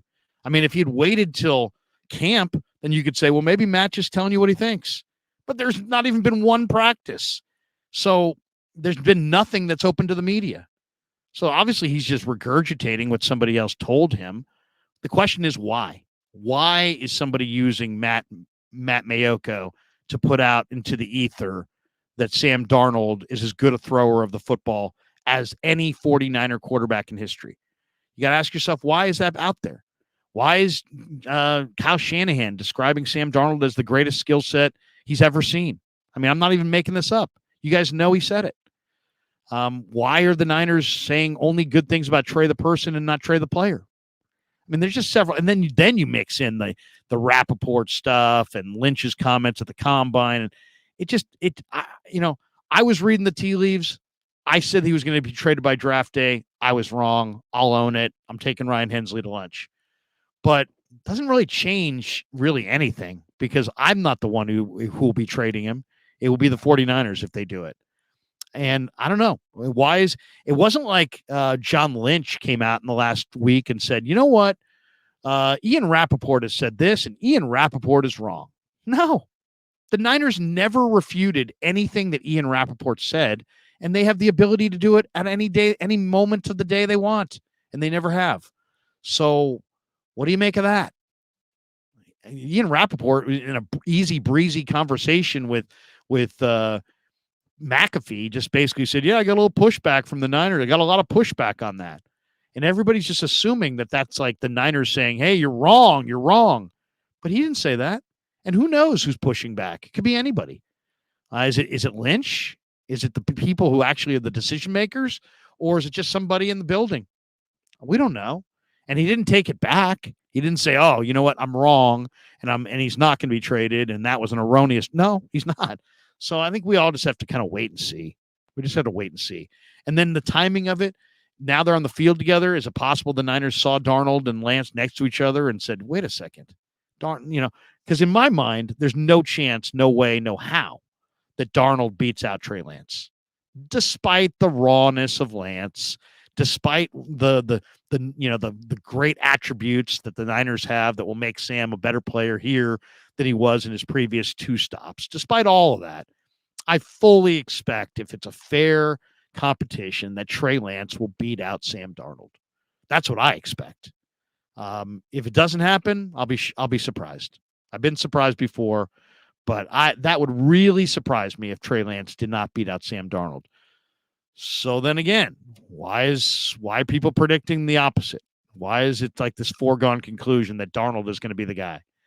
I don't know. I can't make sense of it. I'm exhausted by it at this point. Now I just want it to end. I just want it to end. Go with whoever you're going to go with. And let's just play it out. Let's just play it out. And I've never been in the camp of just get rid of Lance just for the hell of it. I only wanted to get rid of Lance if you could get something big time. And I was thinking like Michael Mayer or Isaiah Foskey or somebody who's a difference maker player. At this point, unless you're getting Montez Sweat or some veteran, Chase Young, unless you're getting somebody who's going to help you win right now, I'm not in as many quarterbacks as you used last year and as much uncertainty as there is around Brock and Sam. And heck no, I don't want to move Trey Lance for a 3rd-round pick next year or even a 2nd-round pick next year. And I don't even see who would want him at this point. Who if he's going to get moved, only teams I could even see having interest would be maybe Minnesota because they're so done with Cousins, and maybe Washington. Other than that, I don't see the market. But things change. Guys get hurt. It's a very volatile situation. Who knows? G2 the Universe says, Larry can walk into any pig in a pickle and rack up as much as he wants, guaranteed. I bet they love you there. It's a mutual love. It really is. Mark Hope says, shout out to 95.7 The Game. Justin Case says, I subscribe to 95.7 The Game. Good. Good for you. They got good guys over there. I'll say this. All their guys are solid. They're not beating KNBR every book for nothing. They're beating them because their shows are better. Their shows are better. Bonte and Chasky are better than Murph and Mac. Better. Guru and Steiny are better. Hate to say it. Willard, Dibbs, those guys are better. It's just the way it is. You're better when you're focused and there's some intensity to your show, and there's a vibe to it, and you're playing the hits and you're talking about the subjects that people care about. When you're aimless and just kind of wandering, that's what happens. Trox says KNBR's trash. Plus Giants suck and they can't keep floating that shit. It makes me laugh. Mark Hope, I listen to WEEI and WFAN in the morning. Can't do Murph and Mac. All right. I hear you. Joey Nichols, I thought KNBR and 95.7 were both owned by the same company. No. KNBR is owned by Cumulus. 95.7 is owned by Odyssey. Tobin and Ernst. I'm not going to read that. Tommy's my buddy. Mark Hope, I can't do Murph and Mac anymore.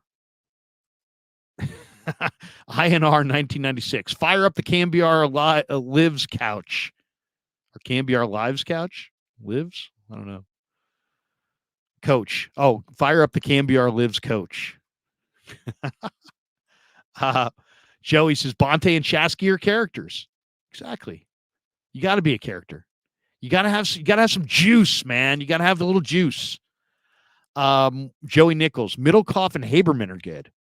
God, I haven't heard about those guys in a long time. I got to check out their stuff. I like both those guys. Guy's a really underrated play-by-play guy. Johnny's a former scout with the Eagles. Both those guys have really good knowledge. They got a great chemistry, good vibe. Like both those guys a lot. Delta Dave, I used to listen to KNBR 6+ hours a day. Now, maybe 1 hour. There's a lot of people walking around saying the same damn thing. Gabriel, Larry, you got to do a live one of these days at the beach with Pasquale, drinking some brewskis. I like the sound of that. Absolutely. Mark Graves, that T-shirt is, what is that? What's that emoji? Is that a heart? Is it apple? What is that? Is that a bomb? Is that a cherry bomb? I'm not sure what you're trying to get at there. Elias Soto. Elias Soto. 100,000 plus subs in a few years. I'm calling it. We're going to get there. Got this one from Michael Monahan. That was a weird statement by Matt Mayoko. Yeah, I mean, it's first of all, just based on the timing, it's not based on firsthand anything. It's a secondhand comment. There has been no practices since he made that comment. So unless he's dialing up old film and deciding that he's a scout, and that's not Matty's way, somebody at the Niners said that to Matt, and he's putting that out there. The question is why. Joey Nichols, Sam Darnold is the greatest player in the history of the game. Exactly. Who just happens to turn the ball over at a ridiculous rate. Jack Lee, same like me. I'm a Trey Lance fan, but I think Darnold's going to start. I don't know. There's so many indications that coming out of Santa Clara that they really think Sam Darnold is something big. So I don't know. Who knows?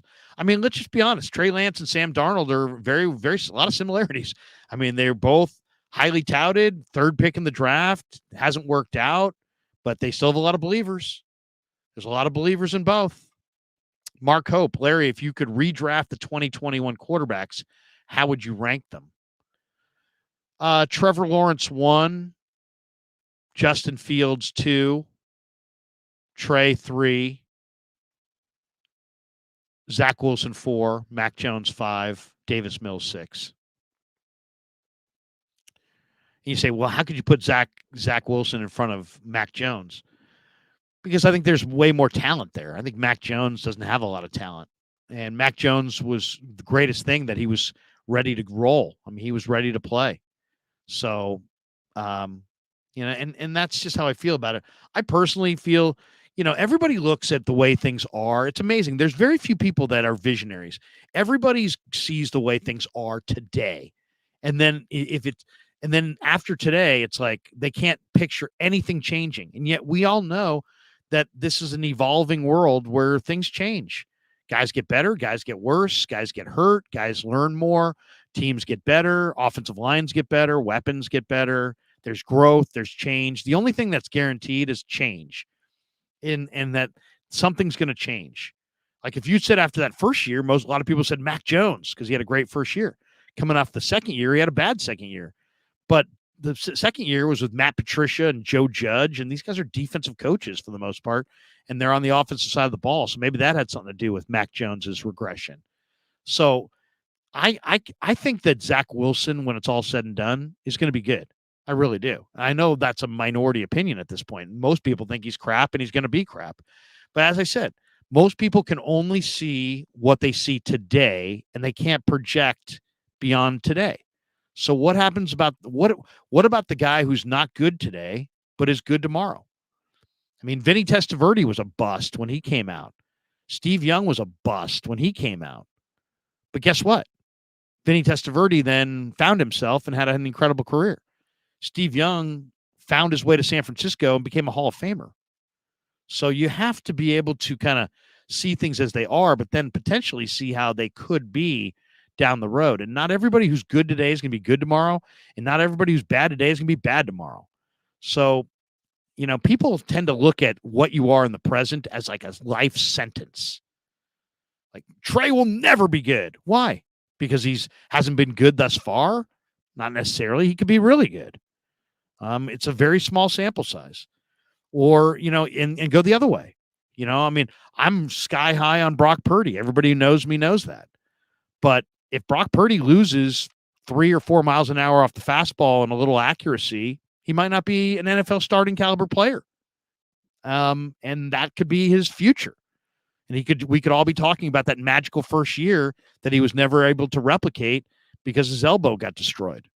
So, we don't know. We don't know. It's just, there's a lot of speculation because a lot of people care, but there's a lot of bumps in the road, and we don't know how this thing's going to go. And it could go in a lot of different directions. And I know this sounds crazy. Nobody wants to hear it, but Trey could be a bust. Brock could be diminished forever. And Sam Darnold could come into his own and be the Niners starting quarterback for the next decade. It could happen. I'm not saying it's going to happen. I wouldn't bet on it, but it could happen. It's possible. So everybody, you just got to remember that these things are a lot more fluid than they appear. And it's not as ironclad and set in stone as a lot of people will have you to believe. Right now, Zach Wilson sucks in the minds of many. But give him a year.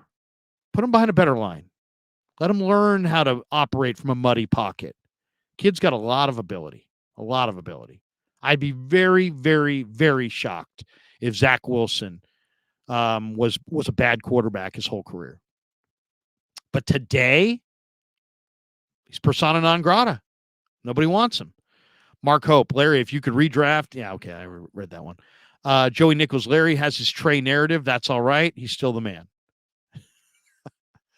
I'm like anybody else. I don't have sources. I'm not trying to talk down to anybody. I'm not trying to say I know more than you. I'm just listening to what the Niners are saying. And it just seems like if they really love Trey, there's so many ways they should have played this differently than they have. But that's when we get into the star chats here. There's some good ones here that I think are really good. Mark Hope says Davis Mills went 67th. I think he's okay. Do you see Tanner McKee being a player? Shout out to Stanford quarterbacks. I like Davis Mills more than Tanner McKee. Davis Mills is more accurate. He's more athletic. McKee's got a better arm. McKee has great accuracy too, but McKee's got no off-schedule ability, no movement ability. He's an old-school pocket quarterback that I don't think can take hits. So I think if he played for any period of time, any extended period of time, he'd be hurt. Decaf, are you taking Hensley to Pig in a Pickle? Absolutely. I'm a man of my word. Mark Graves, fire Larry, fire the shirt. LOL. We get this one, Michael Monahan. When you hit 50,000, you got to update your studio. You don't like the studio? My gold miner helmet, my trophies, my Niner flags. I will upgrade it all. Maybe we'll be doing it from our studio in Hawaii somewhere. Elias Soto, Mayoko and Rapoport are propaganda machines. Public wants truthful content with real debate and analysis.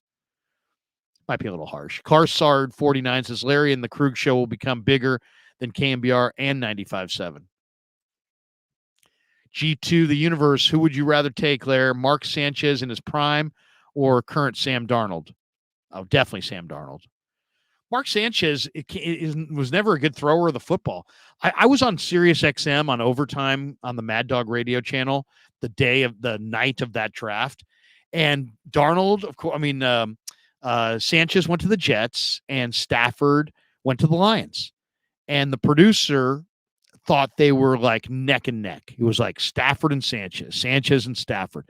And I kept telling him going into it, I'm like, dude, stop grouping those guys. Stafford is a stud and is going to be awesome. Sanchez is nothing.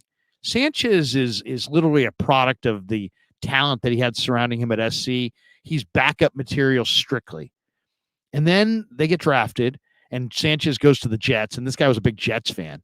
And he was just like, Stafford or Sanchez, Sanchez or Stafford. I'm like, that's a ridiculous debate. Stafford's worlds better than Sanchez. and he got pissed. And a lot of people, it's a Northeast-based audience on Sirius. A lot of them were getting pissed. And then, here we are years later. Stafford has had a very good career, has won a Super Bowl. Sanchez is known for a butt fumble. I mean, Sanchez was never a big-time player. I never fell for the Mark Sanchez. Decaf says Mac Jones, such a great tennis player. No, I think you're talking about Josh Rosen was the tennis player, or maybe Sam too. Maybe Sam was also a tennis player, but I know Josh Rosen was. Delta Dave in the house. Delta, good to hear you. He says when KNBR broke up Larry, Karen, and G, that was the end. Kate, I mean Kate Scott, not Karen. She would die if she found out you called her Karen. Yeah, well, what can I say? When they said goodbye to G-Rad, that was not a good day either. Decaf, I'm surprised you put Fields over Lance. You have to. You have to at this point. I mean, I still think Lance has more pocket potential than Fields, but look what Justin's been able to do with a makeshift line, second division type team, no weapons to speak of. I mean, now he's got DJ Moore, now he's got Chase Claypool, now he's got an improving line. Fields has looked really good. I mean, Fields has had some big games. Fields is a dynamic runner. Fields is 4.4 flat in the 40 and plays like it. And that's a weapon. So he's special, man. He's special.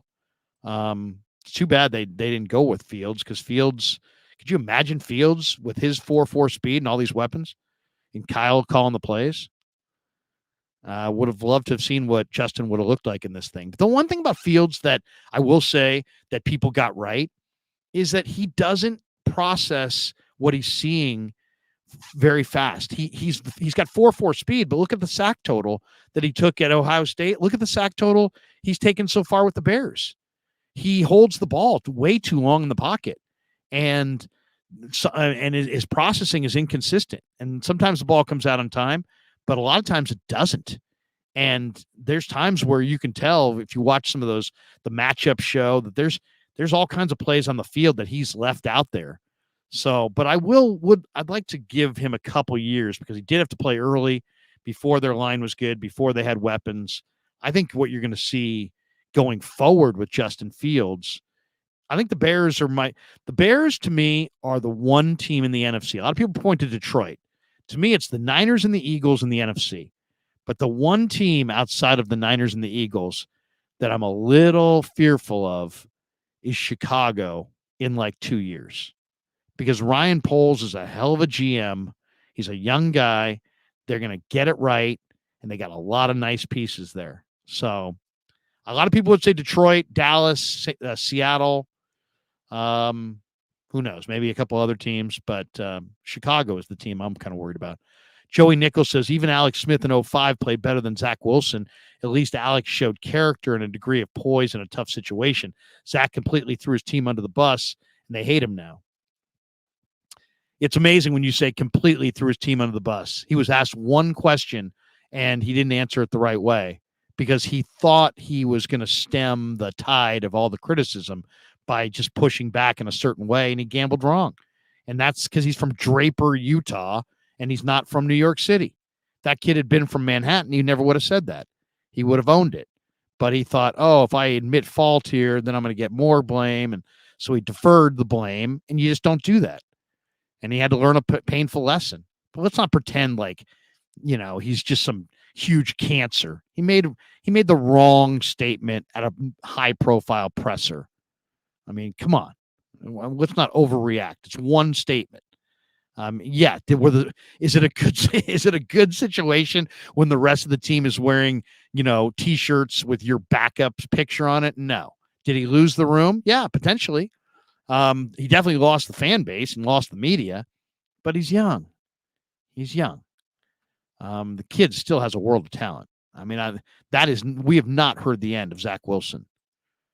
Mark Hope, I'm still pissed that KNBR moved Gary and Larry. That show is great. Thank you, Larry. I appreciate you. You know what?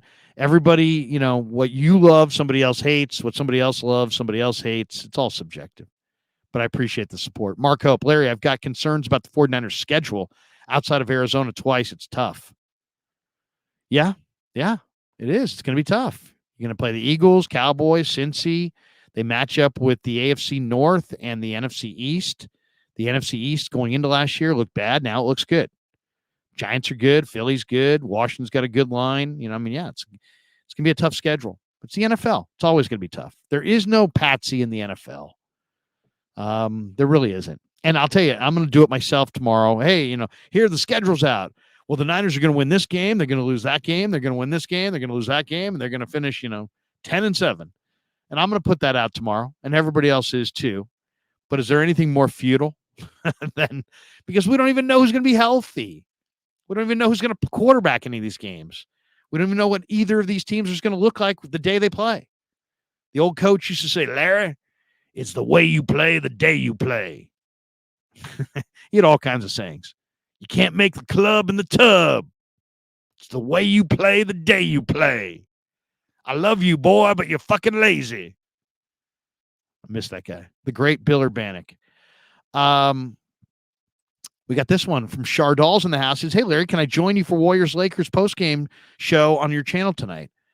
You can briefly, Chardall, but I'm going to get you in and get you out because we're going to have like 5 or 6 other people in the room. So think about what you want to say, and then I'll put out the link in the chat, and then just click the link, get in the green room, and then think about exactly what your analysis, what you want to say. And we'll give you your moment in the sun to give your analysis, but then we're probably going to hit stick and move, as they say, because we're going to have Frank and Carl and Cy and Danny and Baller, and we're going to have a bunch of people in the house. So, but I will say this: we have had some absolutely knockdown, drag out, blowout post game shows. This last one, we had like 600 people in the room and went till 2:00 in the morning. We will not be doing that, by the way, tonight. We will not be going till 2:00 in the morning. I don't care. We will not be going till 2:00 in the morning. All right, let's get to the starred chats because there's some good ones in here. Okay, here we go. Joey Nichols. Hey, Larry, did FedEx show up with your Lonnie Walker the 4th jersey yet? I want to see GP2 on anybody who's hot, including Lonnie Walker in the 4th. Kerr, start GP2 again, but whoever's hot in the 4th, put GP2 on them. Anybody who's hot in the 4th. If Schroeder's hot, put him on Schroeder. If LeBron's hot, put him on LeBron. If Lonnie's hot, put him on Lonnie. If Vanderbilt's hot, put him on Vanderbilt. Use GP2 as your whoever their hot guy is neutralizer in the 4th. It's very important. I don't understand why they didn't stick GP2 on Lonnie Walker. It was obvious with 10 minutes left that he was having a quarter. And then he went out and had a better quarter, and they beat him. Can't happen again. Absolutely can't happen again. Randall Riley, the Sam Darnold hate has zero to do with Lance. It has everything to do with Sam and his play over 5 freaking years. In the past 2 years have been good with a good Panthers team. I don't know if the last 2 years have been good. His last 6 games of last year were good. That's how I see that. Brash Cat, is the lack of support or love publicly for Trey Lance just the 49ers version of tough love like they treated Brandon Ayuk? It's got to be. Or they don't like him. They either don't like him or it's tough love. Otherwise, I don't get it. I really don't get it. SK 510. Eric, reason for trading Trey is simple. We no longer believe. There you go. Some in the audience don't believe. Quincy Jacinto. Krueger. Hey, at least spell it right. There's a E in there after the U. I'm just joking. I mean, I'm not joking. That's how I spell it, but I'm not that sensitive. Joey Nichols, edge rusher to pair with Bosa, in my opinion, is the number one need. How good would Leonard Floyd be? How good would Montez Sweat be? Oh, my God. You get Montez Sweat, you're going to the bowl. Randall Riley, defensive end. We need one more. I agree. John Lynch, are you out there listening? One more defensive end, brother. That's all it's going to take. Brash Cat, quarterback is the biggest concern. That's fair. That is fair. Gregus Khan, sometimes positive, sometimes negative. I like people like that. You never know. He says, I believe in Chris Forster. Okay. The O-line coach, one of the best in the biz. Marcus Harris, add an edge rusher like Leonard Floyd, or Yannick Ngakoue, and then they can fight fire with fire, with the fire emoji. I like it. Randall Riley, Leonard Floyd, please. That'd be my vote in free agency. Could you imagine how good Leonard Floyd, 6'6", 250, coming off the edge, and you got Bosa, you got Hargrave, and you got Armstead? That would be the best defensive line the Niners have had in a long time. I think that's better than the Super Bowl line of Buckner and Armstead, Bosa, and D Ford. I really do. You somehow add a guy like Leonard Floyd, and you're cooking. Eric Dane says, I think Drake Jackson's going to be the primary edge rusher opposite Bosa. Today he is, and I got great belief in Drake. Eric Dane says Drake's a freak athlete, too. You don't see too many edge rushers doing backflips on the field. I know. It's amazing. Great guy, too. Great guy. Marcus Harris, Floyd, Yannick, or Sweat. Any of those guys, and I think this team's bowl-bound. RLB, nervous about Moody, Jake Moody, and Colton McKivitz. Okay. I'm more nervous about Moody than McKivitz. Randall Riley says Greenlaw plays angry. Great dude. Randall Riley says Greenlaw reminds me of Ronnie Lott. He reminds Kyle Shanahan of Mike Tyson. How about that? I love Greenlaw, man. I was doing an interview with him last year, and he just put a dip in, and he's like, hey man, I just put in a grizzly, and I'm like, that's all right, stick with it, man. It's no big deal. He's like, you sure? I'm like, yeah. What the heck? You know, let's get the organic Dre. He's like, all right, I like that. What are we sending messages to kids or something? I mean, it's, if a guy wants a dip, he wants a dip. Guy's 250 pounds and runs 4.5. You gonna tell him no? Do what you want to do. Randall Riley. Oh, wait a second. Marcus Harris said undrafted free agent Avery Young from Rutgers. Yeah, interested to see what Avery Young looks like. That one, Avery Young played corner at Rutgers, and then he moved to safety. And if you watch him in film, he's fluid in coverage. I think he might have the ability to mirror receivers up and down the field. So that's a guy I'm looking for. Now, he ran 4.7, which tells me he's too slow, but he plays safety, so I'm not that concerned if he can play. I love the corner background, though, because once you've played corner, you know how to mirror a receiver. And now I think Avery Young might be an interesting cover candidate against tight ends. They got to find somebody who can shut down Kelsey. And maybe they found somebody in Jair Brown. Maybe they found somebody in Avery Young. Kelsey is a problem. Dallas Goedert's a problem. They got to be able to cover the tight end. Especially without Jimmy Ward, no Emmanuel Mosley. I mean, my goodness, you're losing a lot. Mark Hope says, Larry, I've got concerns about the 49ers schedule outside of Arizona twice. It's tough. Okay, I hear you. Elias Soto, I think Seattle's going to be a tough competitor. Man, John Schneider, back-to-back drafts. That's what's frustrating. John Schneider has just been ridiculously good. They have really hit. And that kid Witherspoon that they got out of Illinois, that guy's the truth. I mean, look at the last couple of years. They had no corners, no tackles. 1 year later, they've got Charles Cross and Abraham Lucas, probably for the next 10 years each. And now you got Tariq Woolen and Montgomery and Witherspoon, Devin Witherspoon. Witherspoon might have been one of the best players in the entire draft. John Schneider, terrific. Guy's really, really good. Not to mention Boye Mafe and Kenneth Walker III and, all the other guys he added. I mean, but the guy's done an incredible job. And then this draft, they got Charbonnet. They got all kinds of guys. They got guys after the draft. That kid, that 6'5" receiver from Arkansas, Sanders. Guy runs 4.3. Yeah, Seattle's coming, man. Seattle is coming. Seattle is the Niners' number one competitor in the division, no doubt. It's not the Rams. It's not the Cardinals. It's the Seahawks. We got this one from 49er Reefer. Why not Chase Young since they turned down his 5th-year option? Our D-line coach can resurrect him. I mean, the only thing is he's going to make, he's due to make $17 million on that 5th-year option. So what are you going to do? You're going to maybe renegotiate it, try to work out a long-term deal? If you could do it, love Chase Young. Get 2 of those Buckeye blue chippers coming off the edge.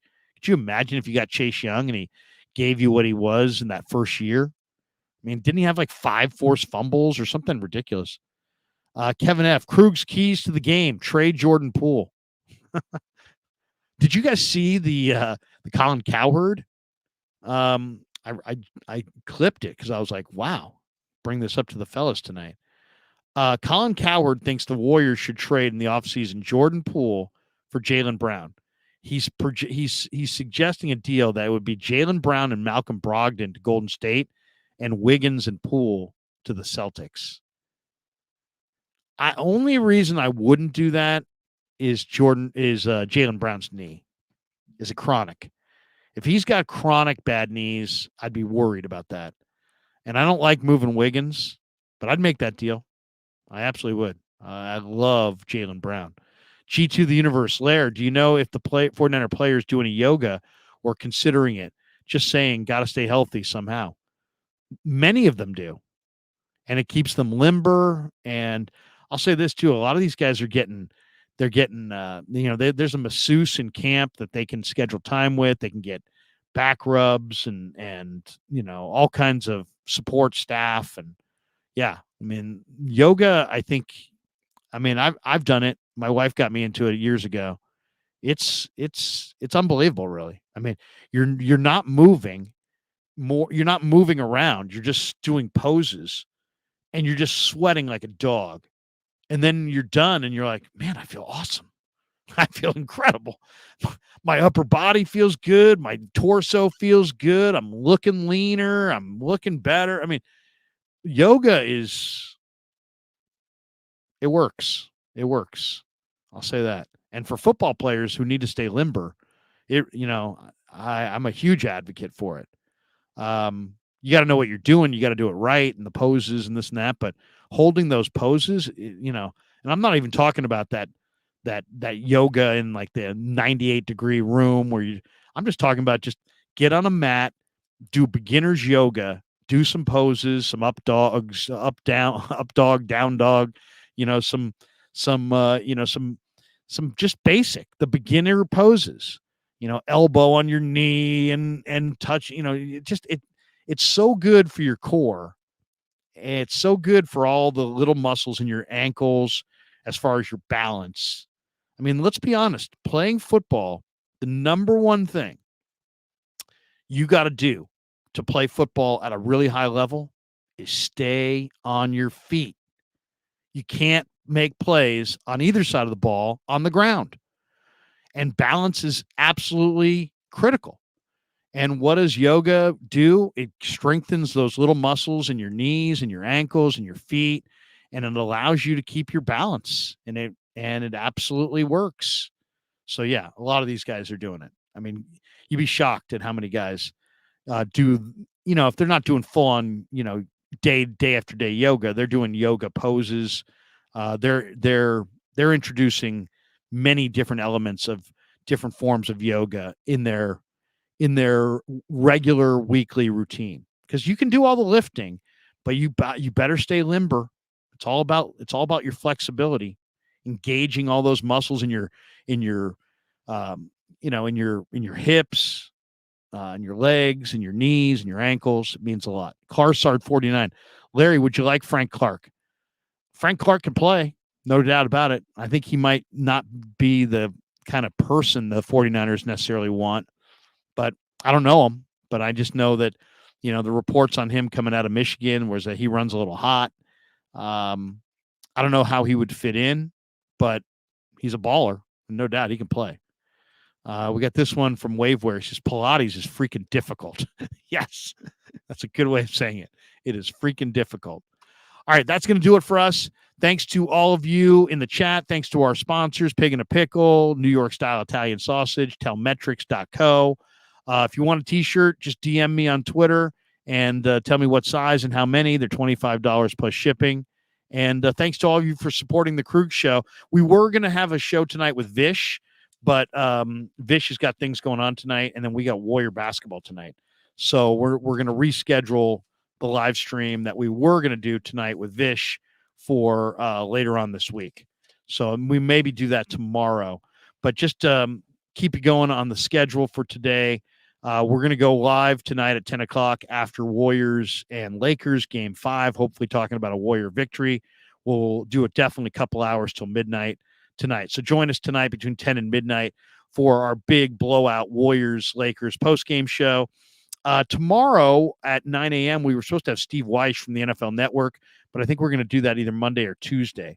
And then Jesse Naylor tomorrow night at 7 o'clock will be on, and hopefully Vish and I will visit tomorrow as well. I'm thinking maybe early afternoon or late afternoon. I got to check with Vish. So look for Vish and Jesse Naylor tomorrow on the Krug Show. Warriors post game tonight. Friday we'll be in Santa Clara all day for the rookie mini camp. And then we got Warriors-Lakers game 6, and hopefully that will be necessary. That means the Warriors win tonight. So look for that on Friday. A lot coming out on the Niners. We'll have a lot of videos, a lot of reporting from Santa Clara, hopefully some interviews, definitely some video, some audio, and then post-game Warriors-Lakers Friday night. And then Saturday and Sunday, not really sure. I got a lot of youth baseball with the kids. Sunday will be Warriors-Lakers game 7. So we'll definitely do a post-game on Warriors-Lakers game 7 if we get a game 7. But thanks to everybody for sponsoring and supporting the show. If you haven't hit like and subscribe, please hit like and subscribe. Have a great rest of your day. And once again, thanks to everybody for supporting the Krug Show on YouTube.